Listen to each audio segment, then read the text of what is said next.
YCP అనాలోచిత నిర్ణయాల వల్ల ఆర్టీసీ నష్టాలు ఊబిలోకి వెళ్లిపోయిందని ఆర్టీసీ చైర్మన్ సన్నపరెడ్డి సురేష్ రెడ్డి తెలిపారు. నెల్లూరులో శుక్రవారం సాయంత్రం 3 గంటల ప్రాంతంలో ఆయన విలేకరుల సమావేశం ఏర్పాటు చేసి మాట్లాడారు.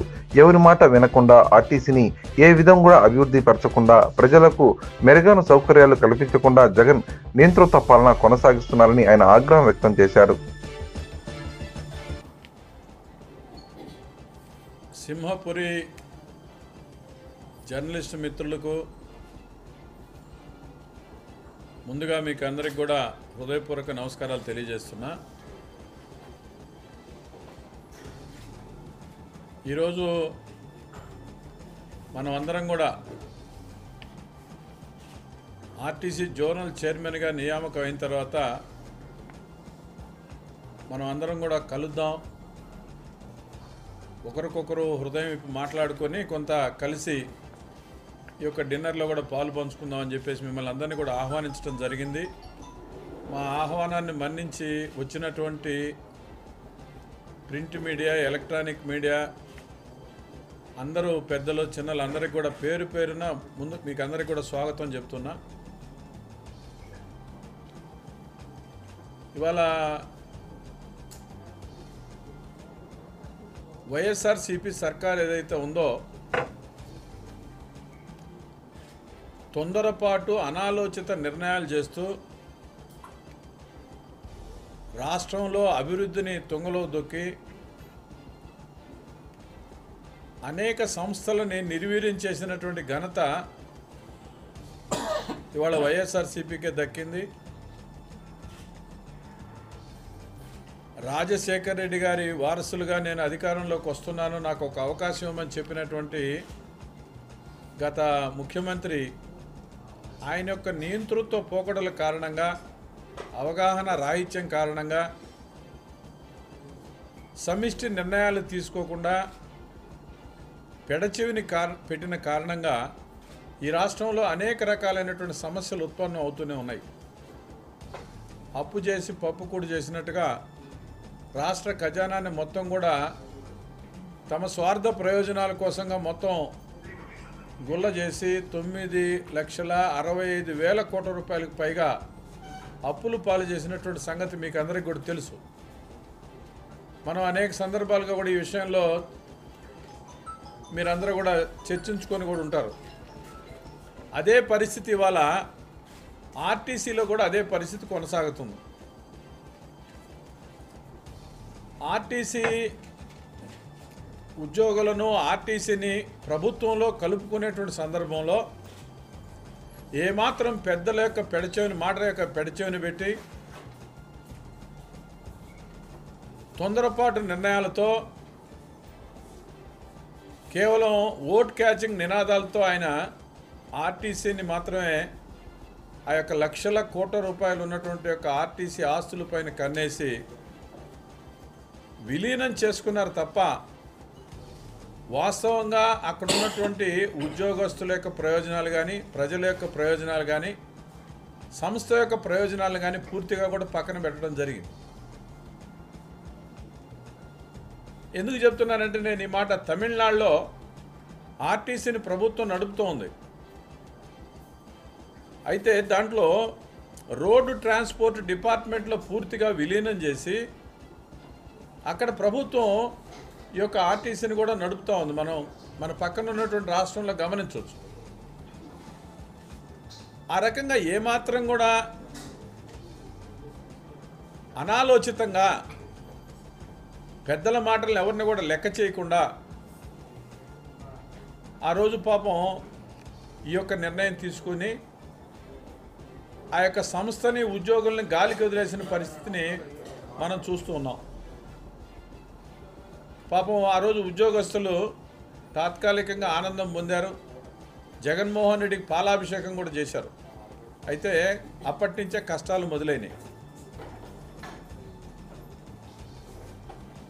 సుమారుగా 1,00,000 కోట్ల రూపాయలకు పైగా ఇవాళ మనం ఈ యొక్క ఆర్టీసీ యొక్క ఆస్తులు ఉన్నాయి. అనేక రకాల బస్ స్టాండ్లు కానీ, బస్సులు కానివ్వండి, ఈ రకంగా చూసినట్టయితే చాలా పెద్ద కార్పొరేషన్ యొక్క ఆస్తులు. దీని మీద కన్నేసినటువంటి యొక్క వీళ్ళు ఈ రకంగా ఎవరి మాటను లెక్క చేయకుండా దాన్ని తూతూ మంత్రంగా విలీనం చేయడం జరిగింది. విలీనం చేసిన తర్వాత వాళ్ళకి సంబంధించినటువంటి కోఆపరేటివ్ సొసైటీస్ సంబంధించినటువంటి 50-60 వేల కోట్ల రూపాయలు కూడా 50% ఆ పైన వాళ్ళ 50-60 వేల మంది ఆ యొక్క క్రెడిట్ సొసైటీస్లో కూడా మెంబర్షిప్లో ఉంటారు. వాళ్ళందరూ కూడా ఆ డబ్బు కూడా ఇవాళ అనేక రకాలుగా తాకట్టు పెట్టడం జరిగింది. అదే రకంగా ఆర్టీసీని మొత్తం కూడా తాకట్టు పెట్టడం జరిగింది. దురదృష్టం ఇది. ఎక్కడైతే విలువైన ఆస్తులు ఉన్నాయో వాటన్నిటిని కూడా ఇవాళ ప్రభుత్వం తాకట్టు పెట్టడం జరిగింది. ఆంధ్రప్రదేశ్ చరిత్రలో ఈ రకంగా మొత్తం కార్పొరేషన్స్ అన్నింటినీ తాకట్టు పెట్టిన ఘనత ఒక జగన్మోహన్ రెడ్డి ప్రభుత్వానికే దక్కుతుంది. సో ఈ రోజున గవర్నమెంట్ ఈ రకంగా వాళ్ళు ఏదైతే రిటైర్మెంట్ యొక్క బెనిఫిట్స్ కూడా లాస్ట్ టైం సంవత్సరం రోజులకు కూడా వచ్చాయి కావు. వాళ్ళ లీవులు ఉంటాయి, ఆ లీవులకు సంబంధించిన అమౌంట్ ఉంటుంది. అదే రకంగా వాళ్ళకి ఒకేసారి పేమెంట్ రావాల్సి వస్తే వాళ్ళు సంవత్సరం మొత్తం ఏదైతే వాటి కోసం తిరగడం సరిపోయేది. ఆ రకంగా రిటైర్మెంట్ అయినటువంటి యొక్క ఉద్యోగస్తులు వైఎస్ఆర్సీపీ ప్రభుత్వంలో నానా అవస్థలు పడడం జరిగింది. పిఎఫ్ కానీ లీవ్స్ కానివ్వండి, లేదా రకరకాల బెనిఫిట్స్ అన్నిటిని కూడా ప్రభుత్వం ఎక్కడ కూడా క్లియర్ చేసేది కాదు. ఒక్కసారిగా రాకుండా ఇన్స్టాల్మెంట్స్ రాగా వచ్చి వాళ్ళు తిరిగి ఆ రిటైర్మెంట్ ఎంప్లాయీస్ ఏదైతే ఉన్నారో చాలా వాళ్ళ కుటుంబాలు కూడా కొన్ని ఆత్మహత్య చేసుకున్నటువంటి ఒక పరిస్థితి. నేను ఇంకొక మాట అడుగుతున్న ఈ ప్రభుత్వాన్ని, ఉద్యోగస్తులందరూ మాకు కూడా మిగతా ఉద్యోగస్తుల మాదిరిగా పెన్షన్ వస్తుందేమో, మాకు ఆ 50% మా యొక్క బేసిక్లో నుంచి మాకు కూడా వస్తాయో అనేది చాలా ఆనందపడ్డారు పాపం. కానీ ఈరోజు కూడా దాని వైఎస్ఆర్సీపీ ప్రభుత్వం కేవలం వాళ్ళ ఆస్తులపైన కన్నేసి దాన్ని అట్లా అటకెక్కిచ్చేసింది తప్ప ఏ రకమైనటువంటి ఒక పరిస్థితుల్లో వాటిని చక్కబెట్టలేదు.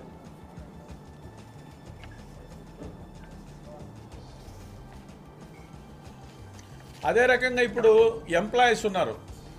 గతంలో ఆర్టీసీలో పనిచేసేటువంటి ఏ ఎంప్లాయీ కానీ వాళ్ళకి ఏదైనా సరే హెల్త్కి సంబంధించినటువంటి ఆరోగ్య సంబంధించినటువంటి సమస్యలు వస్తే వాళ్ళు ఎక్కడైనా సరే హాస్పిటల్స్కి, రెఫరల్ హాస్పిటల్స్కి వెళ్ళి ఆ ట్రీట్మెంట్ చేయించుకునే అవకాశం అటు హైదరాబాద్లో కానీ విజయవాడలో కానీ ఎక్కడైనా అవకాశం ఉండేది. మొత్తం అంతా కూడా ఆర్టీసీ భరించేది. ఇవాళ ఆ పరిస్థితి లేదు. ఈరోజు మనకి ఆర్టీసీ ఎంప్లాయీస్ ఏదైతే ఉన్నారో, రిటైర్మెంట్ ఎంప్లాయీస్ కానీ లేదా ప్రస్తుత ఎంప్లాయీస్ కానీ హెల్త్ విషయంలో చాలా ఇబ్బందికరమైన పరిస్థితులు ఎదుర్కొంటున్నారు. ఈ కార్మికులకు సంబంధించినటువంటి ఈ హాస్పిటల్స్ ఏవైతే ఉన్నాయో వాటికి సరిగ్గా ట్రీట్మెంట్ చేయట్లేదు. ఆ రకంగా పెద్ద సమస్యలు వీళ్ళు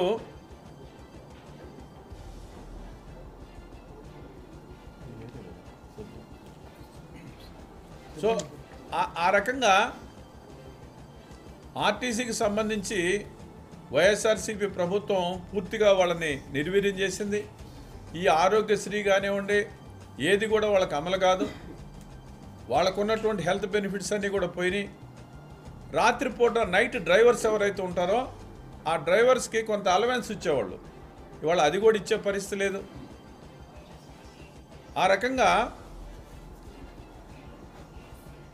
ఈ యొక్క ఈపీఎఫ్కి సంబంధించి కూడా చాలా రకమైనటువంటి పెండింగ్స్ ఉన్నాయి. మొత్తం మీద ఆర్టీసీ కార్మికులు ఎవరైతే ఉన్నారో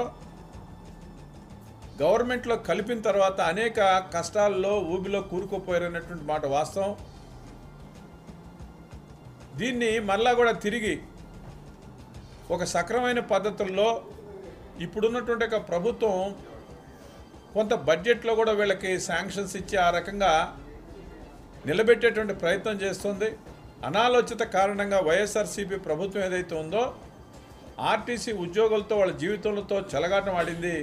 ఆ రకంగా పెద్ద పెద్ద అధికారులు, ఈడీలు కానివ్వండి, ఆర్ఎంలు కానీ ఏ అధికారి రిటైర్ అయినప్పటికీ కూడా వాళ్ళు కోర్టుకు పోయి తప్ప వాళ్ళకి పెన్షన్స్ కానీ వాళ్ళకి రావాల్సిన బెనిఫిట్స్ కానీ తీసుకురానటువంటి దుస్థితికి వాళ్ళు తీసుకొచ్చారు.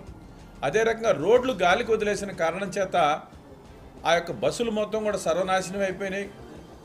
ఈ రకంగా మొత్తం కూడా ఒక అనాలోచిత కారణం చేత ఈ ప్రభుత్వం ప్రయాణికుల్ని ఆర్టీసీ యొక్క వ్యవస్థను మొత్తం కూడా సర్వనాశనం చేసింది. కాబట్టి ఇది చాలా దారుణమైన విషయం. ప్రజలకి ఈ విషయాలు అర్థమైతే తప్ప ఆర్టీసీ సంస్థ ఎన్ని ఇబ్బందుల్లో ఉంది, కార్మికులు ఎంత ఇబ్బందుల్లో ఉన్నారనే విషయం అర్థం కాదు. నెల్లూరు టౌన్లో కూడా నేను ప్రత్యక్షంగా చూశాను, కొన్ని పత్రికలు కూడా రాసినాయి. మాకున్నటువంటి ప్రధాన బస్టాండ్ సెంటర్స్లో కూడా ఇవాళ ట్రాఫిక్ చాలా పెద్ద ఎత్తున సమస్య ఉంది. ప్రైవేట్ బస్సులు లేకపోతే ఎవరెవరో అక్కడ ఆర్టీసీ ముందు ఆత్మకూరు బస్టాండ్ కానీ లేకపోతే ఇక్కడ మెయిన్ బస్టాండ్లో కూడా అడ్డం పెట్టేసి ట్రాఫిక్ చాలా అస్తవ్యస్తంగా ఉంది. నేను నిన్న ఎస్పీ గారిని అదే రకంగా డిఎస్పీ గారిని ఇద్దరిని కూడా స్వయంగా కలిసి ఇక్కడ ఉన్నటువంటి పరిస్థితిని చక్కదిద్దాల్సిన అవసరం ఉందని కూడా నేను చెప్పడం జరిగింది. ఆ రకంగా నేను ఆర్టీసీ కార్మికుల ప్రయాణికుల ప్రయోజనాల విషయంలో ఇప్పటికే నా వంతు కర్తవ్యాన్ని నేను మొదలుపెట్టి ఆ దిశగా ప్రయత్నాలు చేస్తున్నాను. చేయాల్సినటువంటి విషయాలు చాలా ఉన్నాయి.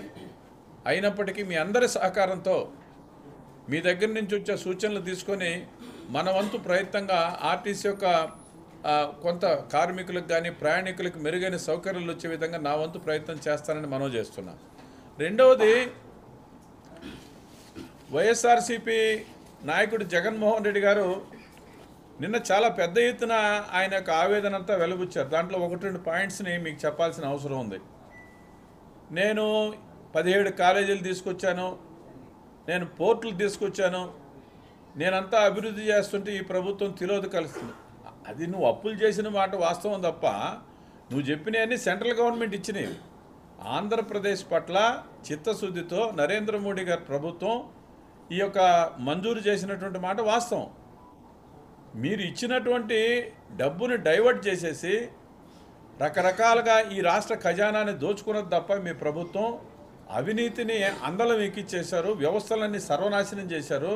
అది వాస్తవం అయితే ఇవాళ మీరు గగ్గోలు పెడుతూ తగుదునమ్మా అంటూ ఆ వ్యవస్థ బాగలేదు ఈ వ్యవస్థ బాగలేదు, దానికి మూల కారకులు మీరే. ప్రజాప్రతినిధులకి ఇంటర్వ్యూ ఇవ్వకుండా లేదు అధికారులకి వాళ్ళ మాట పెడచెవిని పెట్టి ఇష్టానుసారంగా ఒక నియంత్రితమైనటువంటి మీరు ప్రభుత్వాన్ని ఏర్పాటు చేసి ఇవాళ మళ్ళా ఏదోదో చెప్పడం అంటే ఏ రకమైనా సరే ఆంధ్రప్రదేశ్లో మీ టైంలో అభివృద్ధి జరిగిందంటే అది కేంద్ర ప్రభుత్వం నరేంద్ర మోడీ చలవ తప్ప మీరు చేసినటువంటి అభివృద్ధి కాదు. మీరు చేసింది అప్పులే, కొల్లగొట్టడమే. ప్రజల యొక్క ధనాన్ని కొల్లగొట్టడం, దోచుకోవడం తప్ప మీరు చేసినటువంటి అభివృద్ధి చాలా తక్కువ. శాశ్వతంగా 30 ఏళ్ళు ఈ రాష్ట్రాన్ని పరిపాలించాలనే ఉద్దేశంతో మేము శాశ్వతంగా మేమే అధికారంలో ఉంటామనేటువంటిది ఆ పైత్యం పైకెచ్చి మీ ఇష్టం వచ్చినట్టు చేసినటువంటి పరిస్థితుల్లోనే ఈరోజు కనీసం ప్రతిపక్ష హోదా లేకుండా కూడా ఓడిపోవడం జరిగింది. మరొక వైపున నేను కిసాన్ మోర్చా నాయకుడిగా 1-2 చిన్న చిన్న విషయాలు మీకు చెప్పాల్సిన అవసరం ఉంది. ఈరోజు నేను పత్రికలు చూస్తే రైతుల గురించి పాపం పెడబొబ్బలు పెడుతున్నారు వైఎస్ఆర్సీపీ వాళ్ళు. ధాన్యం కొనుగోలుకి ఇంకా డబ్బులు లేదని తడిసిన ధాన్యం అయ్యా వైఎస్ఆర్సీపీ ప్రభుత్వంలో సంవత్సరానికి కూడా రైతులకి తిరిగి డబ్బు రాలేదే. మీరు కనీసం కొనుగోలు చేసినటువంటి ధాన్యంలో 100 కోట్ల రూపాయలు నెల్లూరు జిల్లాలోనే కుంభకోణం జరిగిందే.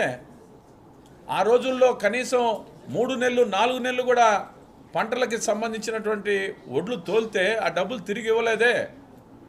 ఇవాళ మళ్ళీ ఏదో ఒకసారి మీరు కళ్ళలో నుంచి బయటకు వచ్చి ఏదో రైతులకి మేము అది చేస్తాం ఇది చేస్తామని చెప్పడం ఏదైతే ఉందో ఇది పూర్తిగా మోసం చేయటమే. అదే రకంగా ఇవాళ ఫసల్ బీమా ఉంది. ఫసల్ బీమా విషయంలో ఆంధ్రప్రదేశ్లో పూర్తిగా నిర్వీర్యం చేశారు వైఎస్ఆర్సీపీ మేము ఫ్రీ స్కీమ్ అని. మళ్ళీ ఇవాళ నెల్లూరు జిల్లా కలెక్టర్ గారు ఒక పిలుపు ఇచ్చారు రైతులకి. మంచిది అది. ఎందుకంటే కోస్తా తీర ప్రాంతంలో తరచూ తుఫాన్లు, వరదలు లేకపోతే రకరకాల ఇబ్బందులు వస్తున్నాయి. కాబట్టి ఈ పంటల బీమా పథకాన్ని అగ్రికల్చర్ డిపార్ట్మెంటు, రెవెన్యూ డిపార్ట్మెంటు, అనేక స్వచ్ఛంద సంస్థలు అందరూ కూడా రైతులను ప్రోత్సహించి ఈ యొక్క ప్రధానమంత్రి ఫసల్ బీమా యోజనలో మీరు చేరండి, డిసెంబర్ 31 వరకు అయితే రైతులకు అవకాశం ఉందని చెప్పి అదే రకంగా మినుము మిగతా ఏదైతే వాటికి కూడా ఉన్నాయని చెప్పడం జరిగింది. నేను రైతాంగానికి విజ్ఞప్తి చేస్తున్నా, గతంలో మనకి తడలో కానివ్వండి దొరవారి సత్రంలో కానీ అనేక ప్రాంతాల్లో ఈ ఫసల్ బీమాకు సంబంధించినటువంటి పరిహారాలు వచ్చినాయి, పెద్ద ఎత్తున డబ్బు వచ్చినటువంటి పరిస్థితులు ఉన్నాయి. అందువల్ల రాబోయేటువంటి రోజుల్లో ఆ బెనిఫిట్ మనకు కూడా రావాలన్నట్టయితే జాగ్రత్తగా మీరందరూ కూడా దీంట్లో చేరాలని నేను విజ్ఞప్తి చేస్తున్నా. అదే రకంగా ఇవాళ సీజన్ మొదలైనటువంటి సందర్భంలో అనేక రకాలైనటువంటి నకిలీ విత్తనాలు, నకిలీ పురుగు మందులు, నకిలీ ఎరువులు ఇవాళ దళారులు రాజ్యం వెళ్తుంటాయి. కాబట్టి కలెక్టర్ గారు కానీ సంబంధిత అధికారి యంత్రాంగం ఏదైతే ఉందో వాటిపైన ప్రత్యేకంగా దృష్టి పెట్టి వాటిని వెరిఫై చేసి రైతులకి మరింత నాణ్యమైనటువంటి ఈ యొక్క ఎరువులు కానివ్వండి, క్రిమిసంహారక మందులు కానీ ఇవన్నీ వచ్చేటట్టుగా ప్రత్యేకంగా దృష్టి పెట్టాలని చెప్పేసి నేను వారికి విజ్ఞప్తి చేస్తున్నా.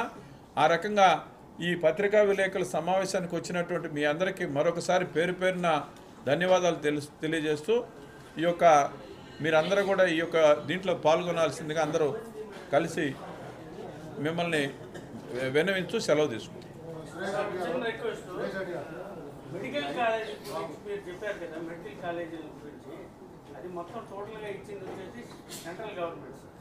వాటిలో సీట్లు కూడా కేటాయించింది కూడా సెంట్రల్ గవర్నమెంట్ కేటాయించారు. కానీ మీరు వచ్చేసి ఇప్పుడు ఏం చెప్తున్నారంటే అదే మెడికల్ కాలేజీలు సెంట్రల్ గవర్నమెంట్ కేటాయించింది కదా, అట్ ద సేమ్ టైం సీట్లు కూడా మేము ఫిల్అప్ చేస్తున్నామని చెప్పుకోవచ్చు కదా సార్. అట్లా కాకుండా వైద్య శాఖ మంత్రి వచ్చేసి డెఫినెట్గా ఇది చేశారు అని మీకుండే క్రెడిట్ని వేరే వాళ్ళకి ఇచ్చుకుంటున్నారా, లేకపోతే ఇదని చెప్పేసి చెప్పుకోలేకపోతున్నారా అని చెప్పేసి మీరు చెప్తున్నటువంటి విషయాల్లో నిన్నటి రోజున మన నెల్లూరుకు సంబంధించినటువంటి మెడికల్ కాలేజీలో పీజీ సీట్ల విషయంలో కూడా మా హెల్త్ మినిస్టర్ గారు స్థానికంగా ఉన్నటువంటి మా పెద్దలు వేమిరెడ్డి ప్రభాకర్ రెడ్డి గారి యొక్క ప్రయత్నంతో అవన్నీ తెచ్చుకోవడం జరిగింది.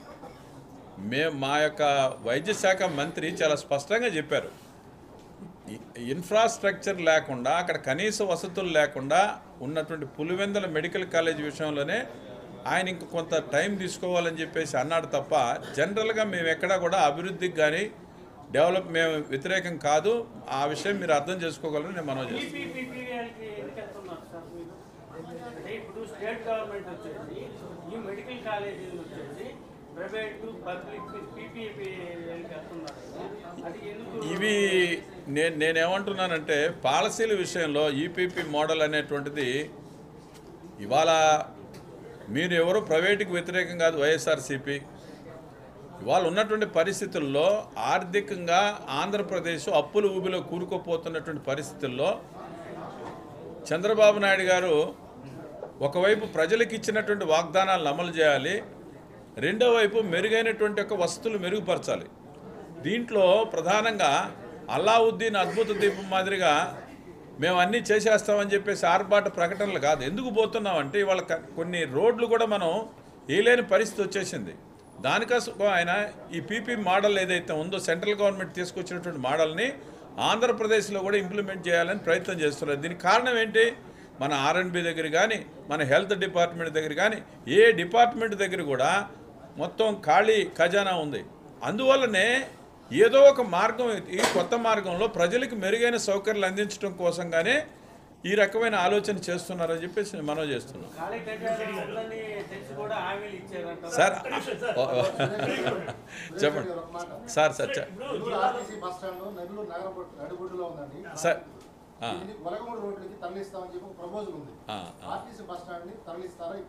మీరు కూడా ఒకసారి నెల్లూరు జిల్లాలో ఇప్పుడు జిల్లాలో అంటే మార్పు జరిగిన తర్వాత జిల్లాలోని 8 నియోజకవర్గాలు జిల్లా హెడ్ క్వార్టర్స్ నుంచి బస్సులు ఫెసిలిటీ లేదు.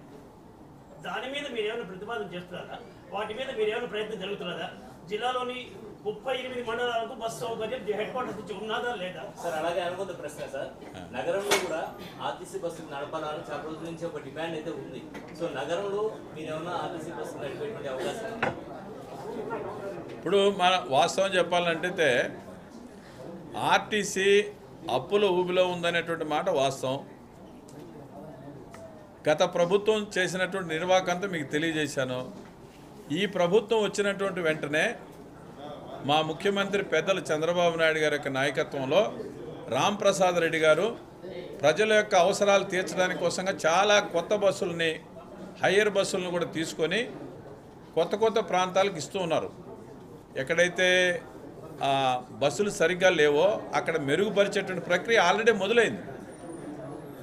నిన్న మేము ఈడీ గారితో కూడా మాట్లాడినటువంటి సందర్భంలో కూడా ఆ రకంగా మారుమూల ప్రాంతాలకు కూడా ఇంకా కొన్ని బస్సులు అవసరం అవుతాయి. రేపు మీ బోర్డు మీటింగ్లో కూడా ఆ రకంగా ప్రయత్నం చేయమని చెప్పడం జరిగింది. మా వంతు ప్రయత్నం మేము ఖచ్చితంగా తీసుకురాగలుగుతాం. అయితే ఇవాళ ఉన్న పరిస్థితి ఏంటంటే టౌన్ సర్వీసుల మీద ఒక అభిప్రాయం ఉంది. అందరూ ఈ ఆటోలు అదే రకంగా ప్రత్యేకంగా సొంత వెహికల్స్ ఎక్కువ వచ్చిన కారణంగా కరోనా తర్వాత ఈ యొక్క ఆర్టీసీ టౌన్ సర్వీసులు ఏదైతే ఉన్నాయో పూర్తిగా నష్టదాయకం అనేటువంటిది ఒక అభిప్రాయం ఉంది. నా వ్యక్తిగత అభిప్రాయం అయితే ఆర్టీసీ లాభ నష్టాల యొక్క సంస్థ కాదు. ప్రజలకు మెరుగైనటువంటి సౌకర్యాలు ఇవ్వడం కోసంగా మిగతా సంక్షేమ కార్యక్రమాలు ఏ రకంగా అయితే అమలు చేస్తున్నామో ఆ రకంగా దీన్ని చూసినట్టయితే ఇవన్నీ మనం చేసుకోగలుగుతాం. అందువల్ల బోర్డులో ఖచ్చితంగా మనకి ఎంతవరకు అయితే మన ప్రాంతానికి ఈ యొక్క సేవలు మెరుగుపరుచుకోగలమనేటువంటి విషయం నా వంతు ప్రయత్నంగా ఖచ్చితంగా మా అందరినీ కూడా కలుపుకొని ఎమ్మెల్యేలను మంత్రులు అందరితో కూడా కలిసి మాట్లాడి మీరు అన్నటువంటి దిశలో ప్రయత్నం అయితే చేస్తాం. ఇప్పటికిప్పుడే నేను అది చేస్తాను ఇది చేస్తానని చెప్పేసి చెప్పడం మంచిది కాదు. సార్ ఎలక్ట్రిసిటీ స్కామ్ ఉంది కదా సార్, అదాని దాని గురించి ఏమైనా మాట్లాడతారా లేకపోతే ఇవాల్టి వరకు నేను ప్రధానంగా ఈ సబ్జెక్ట్ మీద మాట్లాడాను కాబట్టి మిగతా విషయాలు మళ్ళీ ఇంకొకసారి మాట్లాడుకుందాం. థ్యాంక్ యూ అండి.